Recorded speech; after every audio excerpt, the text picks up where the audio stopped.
guys, it's Sarah and I'm here with another In and Out. So this one today, I'm going to be hauling 5 books and I am getting rid of 10.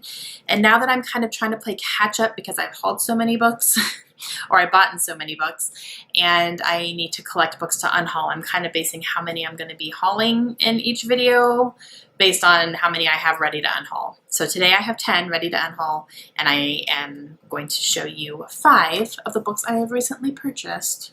Okay, so these first 2 here are actually books that I just talked about in my August OwlCrate box, and I wanted to go ahead and just get them in a haul video because I've already shown them. So the first one is Sleepy Hollow and Other Short Stories written by Washington Irving. So this one came in the OwlCrate box and it's super cute. It's super short. It's The Legend of Sleepy Hollow plus some other short stories written by him.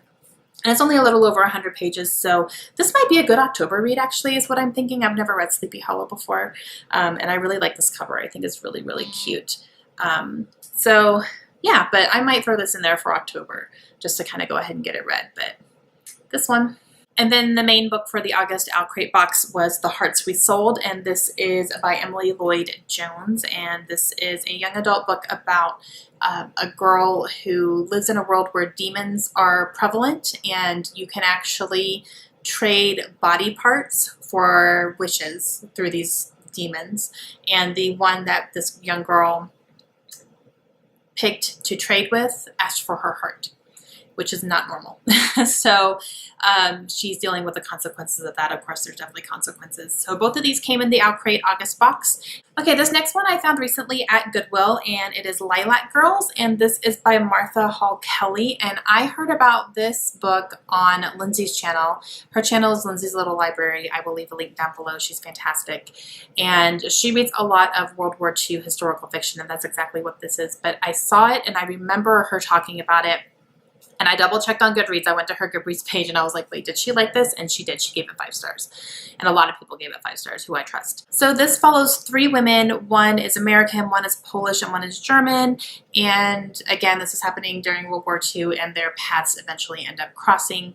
But, you know, again, I've heard really good things and I'm really getting into historical fiction a lot more and I've really been enjoying the books I'm reading. So I'm really trying to find good recommendations for that. So as soon as I saw this at Goodwill, I went ahead and picked it up. And the last 2 books I got on Book Outlet, and they are 2 books in a trilogy. I now have the full trilogy because I already have the first one on my shelves. So I got books 2 and 3 in the Gemma Doyle trilogy. So I got Rebel Angels and The Sweet Far Thing, and these are both written by Libba Bray. And I've heard pretty good things about this trilogy. Enough that it made me want to pick it up, and when I saw them on Book Outlet, I was like, yeah, I'm going to go ahead and grab those. So I now have the entire trilogy. So I should read it, right? Okay, those are the 5 that I am hauling, and here are the 10 that I'm unhauling. Let's start with Emily Giffin. If you watched my last call video, I will leave a link down below if you guys have not seen it yet, but I gave Emily Giffin one last shot at an author to see if I wanted to continue to read her books because I own 4 of her hardbacks. Unfortunately, the book that I decided to read, I ended up DNFing. So I'm not going to be reading any more of Emily Giffin's books, and I decided to go ahead and unhaul her books completely. So I'm going to be getting rid of The One and Only, Where We Belong, which is signed, which is hurts a little bit. I didn't personally get it signed. I actually bought it at a used bookstore signed, so, you know, but it still hurts a little bit. The Heart of the Matter, and Love the One You're With. So I'm going to go ahead and unhaul all 4 of these books, and I'm just not going to be reading any more Emily Giffin. Sorry. And all the rest of these books are books that I did read in the month of August, and I enjoyed them for the most, they're half and half. I didn't enjoy all of them. The first one is Sleeping Arrangements by Madeline Wickham. I did enjoy this one. I gave this one 4 stars. It's really good. Madeline Wickham also writes under Sophie Kinsella, so it's the same author. And I thought it was really good. It was about 2 families who end up being double booked at a villa in Spain on vacation. And it turns out that these 2 families have a connection. Not everyone's aware of it. And just kind of drama ensues from there. But I really enjoyed it. I thought it was really good. The audiobook was really good. This next one I did not enjoy at all, and I DNF'd it. So Dreamland by Sarah Dessen. I got almost halfway through, actually I got halfway through this book and I was really bored. I didn't care about the characters. I didn't care what was happening. I thought it was all melodrama. So nope. Next one is City of Thieves by David Benioff. I did end up enjoying this one. This one is a historical fiction following two young boys who are on a mission for a colonel in Russia, and they are tasked to find a dozen eggs in order to make the wedding cake for his daughter, and eggs are really hard to come by during this time. It was good. I enjoyed it. The audiobook was fantastic. Ron Perlman, who's in Sons of Anarchy, narrates it, and he's fantastic. So it was good, just wasn't my favorite. The next one was also not a favorite of mine. I only gave this one 2 stars, and that is A Long Way Gone by Ishmael Bia.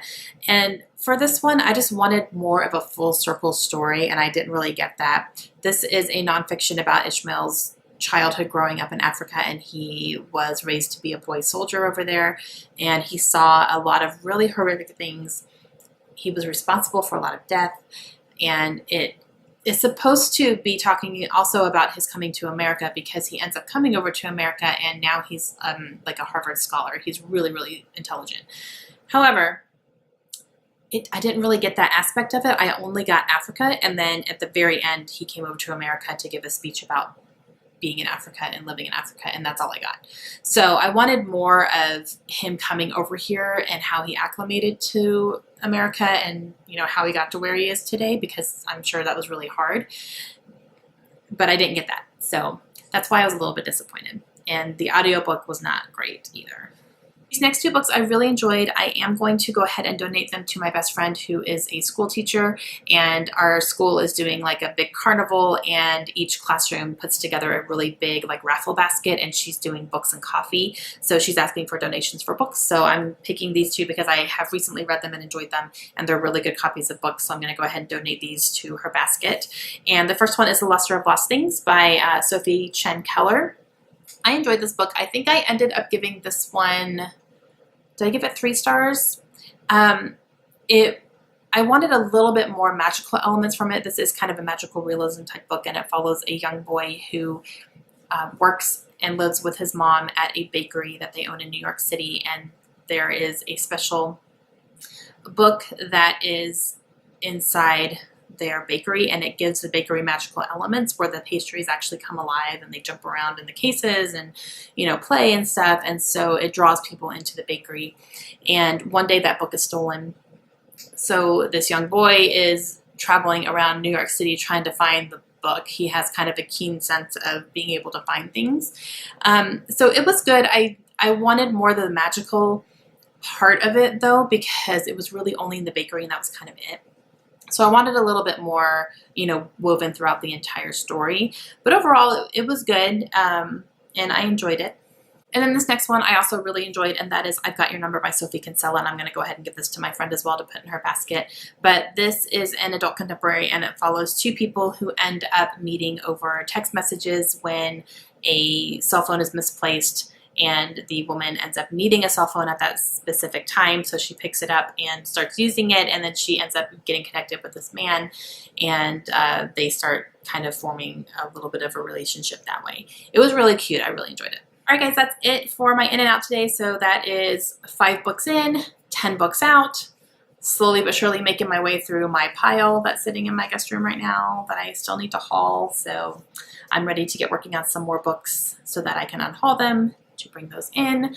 But so far I'm really excited about everything that I have been showing you guys, and I hope that you guys enjoyed it. Please let me know if you've read any of these books that I talked about and what you thought, and I will talk to you guys again later. Have a great day. Bye.